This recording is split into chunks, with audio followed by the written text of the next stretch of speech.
My people, gather around once again. Today's story looks like a normal man jail for fraud headline.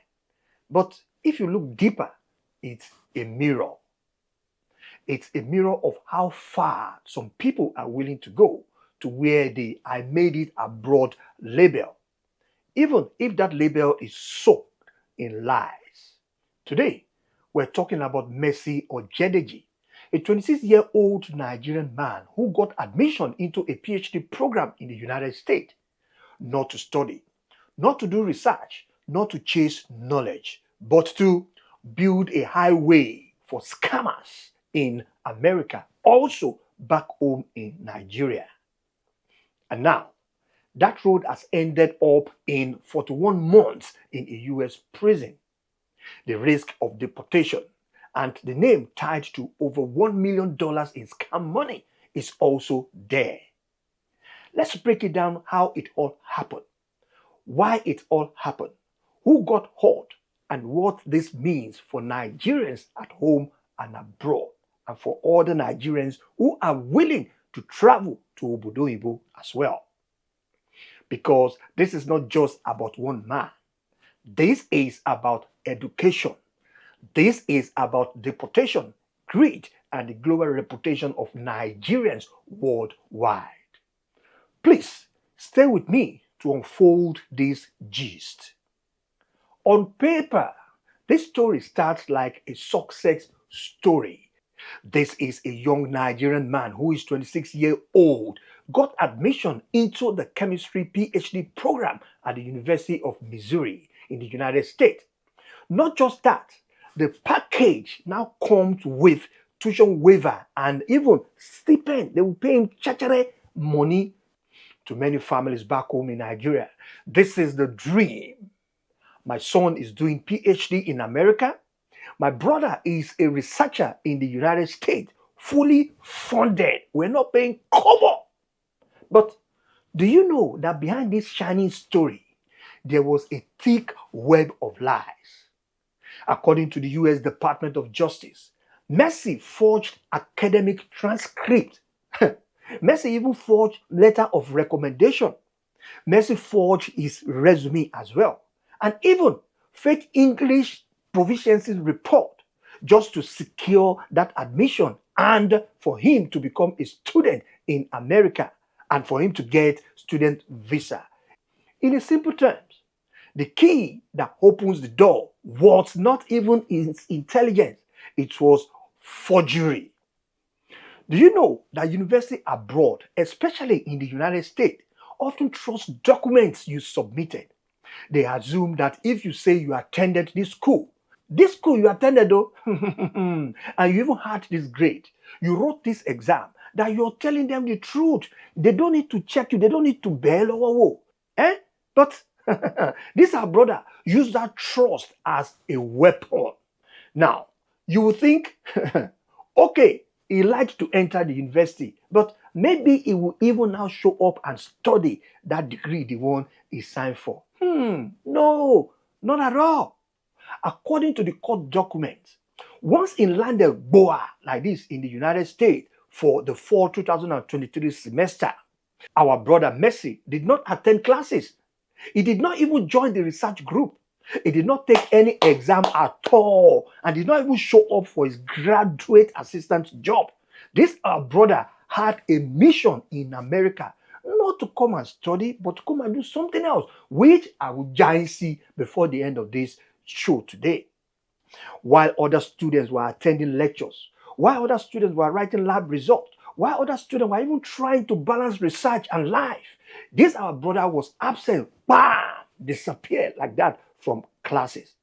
But by November 2023, the university put him on academic probation. By January 2024, they had terminated his admission, bam, just like that. And since his university status now depend on that admission, his student visa was effectively dead soon after. But instead of packing his bag and baggages and pack the rest of the thing that remained for him and move straight back to Nigeria to Muritala Mohammed Airport, this our brother went deeper, when shadow disappear in the thin air. This is where the story now changes from education to crime. Instead of focusing on education, Mason linked up with an American woman named Shally Waller, a 40-year-old something, old that lives in St. Louis County, also in Missouri. Waller, that is Shally, was already a knee deep in fraud. Fraud, yeah, oti wole je. The type of fraud that she used to do was romance scam. She always targeted the older Americans. She even dipped her hand also in pandemic loan fraud. What about mortgage fraud and more and more and more? This is her area of specialization. And our brother, Messi, according to the prosecutor, Messi and Shally now became the bridge between the scammer in Nigeria and the stolen money in the United States. Do you know how that thing works? Scammers in Nigeria will deceive victims online. People who often, look for love, who often look for companionship, especially the elderly people. Once they convince them to send money, to send cash, to send gift card by mail or by whatever means, and then boom, they will now use people like Messi and Shally as money-mule to collect the money, to move the money, and to forward the proceeds to them in Nigeria. And then they will now have their own court, but definitely is not for free. Before law enforcement agencies shut them down completely, do you know that over 193 packages had been sent to the house which both of them share? In just 17 out of those packages that were seized, they found $94,150 cash in those 17 packages. The total estimated fraud that was linked to that activities was more than $1 million. Think about this. 193 packages.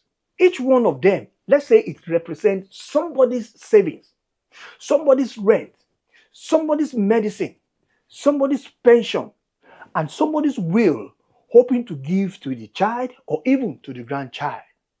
This is not victimless crime. These are real people that are involved. Now, here's the painful part that I want you guys to listen to and to pay more attention to. The student visa that he got, which is Mr. Messi, was with forged documents. This visa now became the master key to him. And you know that master key can open a lot of doors. What this means is that this master key now put him on a kind of status that he was able to get a social security number in the US. He was even able to use that master key to open a bank account. He used it also to get Missouri driver's license. He used it to help rent an apartment where he and Shally lived. Those documents now became proof of legitimacy in America. And with that, it can open any doors. So, when victims mail money, when packages arrived, when funds were moved, it all passed through account and identity built on a foundation of forgery. When we hear romance scam, we joke, we joke about it. We say, how can they be so foolish like that they will send all their money to people that did not see Kuro like this? But ask yourself, how many aunties send money to prophets that never even existed in Nigeria? How many uncles fall for fake investment scheme? And even how many people trusted strangers because they are lonely and they need love around them? Loneliness is a real human weakness. When criminals exploit it, the pain is deeper than just bank balance. When US postal inspectors and other agencies started seeing a pattern like many express mail packages, large amount of cash, tracking records showing IP addresses in Nigeria, the investigations also tightened around Waller and Oyebanji. Messi was eventually charged in federal court, and in April 2025, he pleaded guilty to one count of unlawful use of fraudulent immigration documents and one count of wire fraud. He also admitted the same fake document he used while Worth allowed him to secure over $46,000 in tuition waiver and benefit from the university in America. Do you know that on December 1st, 2025, a federal judge, George Henry Antry, sentenced him to 41 months in prison? After he served that time finished, he will likely face immigration consequences, and there's possibility that he might be deported back to Nigeria, which is Muritala Mohammed Airport. Here I come. His accomplice, that is Charlie Waller, has already been sentenced to about 7.5 years in prison for the broader fraud and gun crime linked to her activities in America.